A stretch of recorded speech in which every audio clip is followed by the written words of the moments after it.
Peppers, Nepqueen here, and I wanted to thank you all again for 1,000 subscribers and 1,000 followers on both YouTube and Twitter. I never thought I would ever make it this far in such a short time. I mean, by short time, it's like, it took me about 1.5 years, but that's still not very long, and I'm very impressed that I was able to get this far. I couldn't have done it without all of you, so thank you all so much. It really means a lot to me that you enjoy my content. This video is my 1,000 sub special. I decided to do a little Q&A with all of you. If you all saw my post on community posts, you would see that I had a bit of a Q&A poll. I'm not really sure how people do Q&A videos or if they post their question polls elsewhere, but since this is my first one, I decided to do it on YouTube. So, in case I like this one, I'll be sure to do it again, but maybe somewhere else. If any of you can give me any tips, if you've ever done a Q&A video yourself, or can reach out to any popular YouTubers that have done it before, please let me know in the comments below. Anyway, without further ado, let's get this little Q&A video started, shall we? Just a couple of rules for this video. I am only going to answer 10 questions.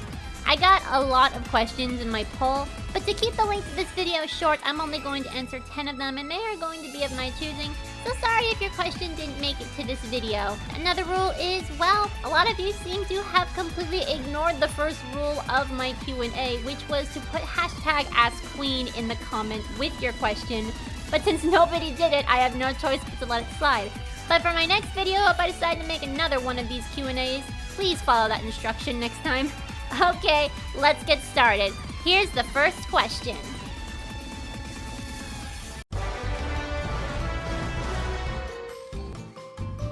When and where was the day you heard of the Neptunia series? It's kind of a funny story because I actually did not know of Neptunia at all. I was browsing the game store on a whim one day and picked up the game cover and said, hey, I think this looks pretty interesting. The game I picked up was the first Neptunia game, the first one as in the pre-make of Rebirth 1 and the first game ever to make it in the series, the one that was made back in 2010. And the reason I got it was because...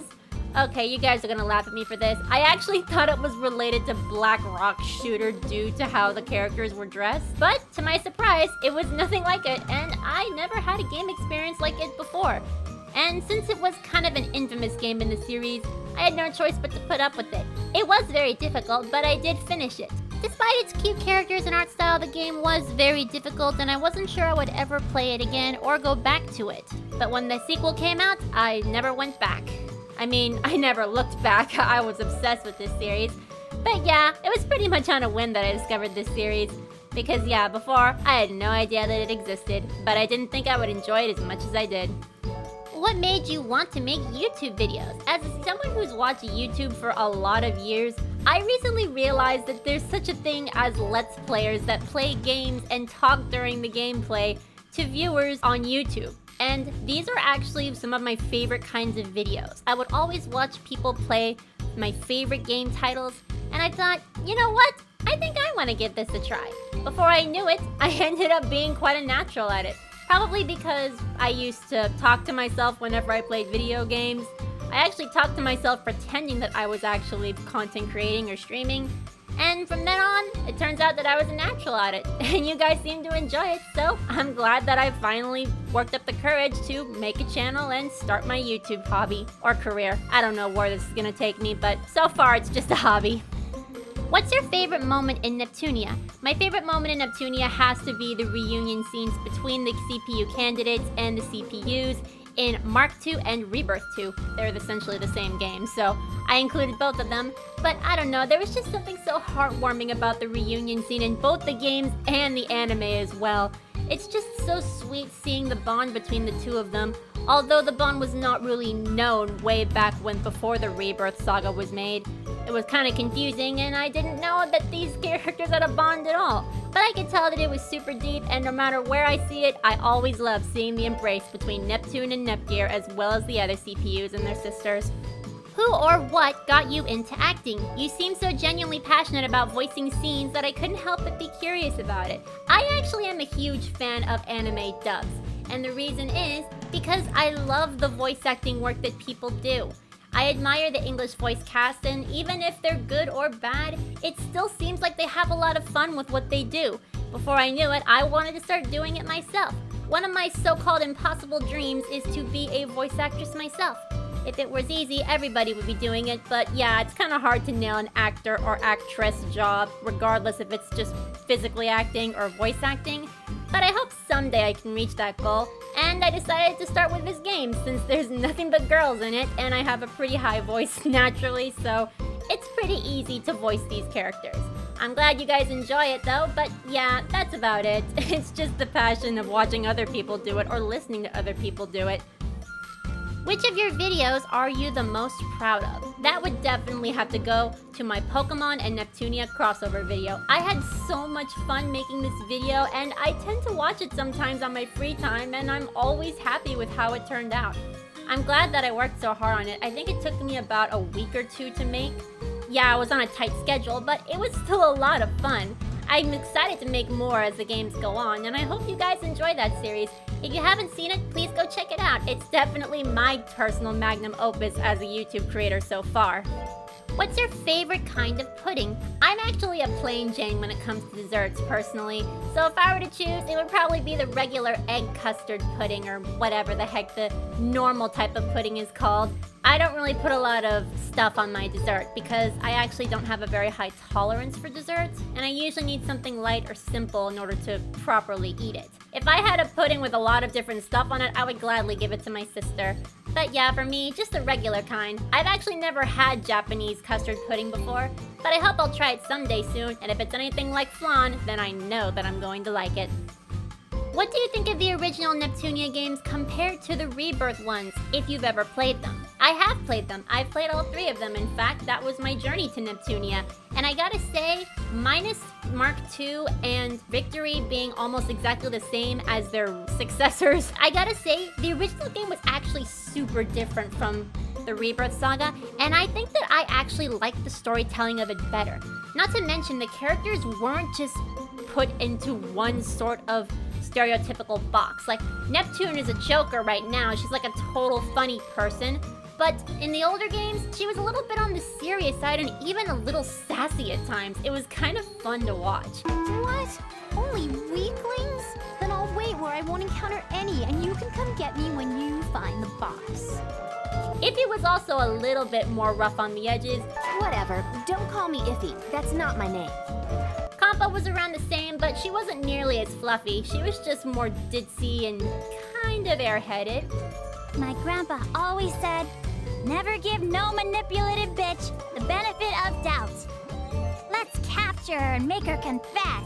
I think that a lot of the characters were pretty different from their new counterparts.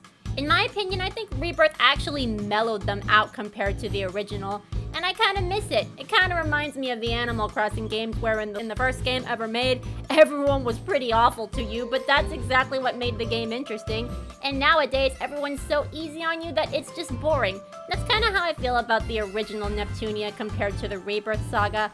So yeah, it's a little disappointing. Not to mention a lot of the voice acting in the older games is better than the new ones. No offense to the voice actresses, but I think you're putting on a pretty dull performance when it comes to the Rebirth games.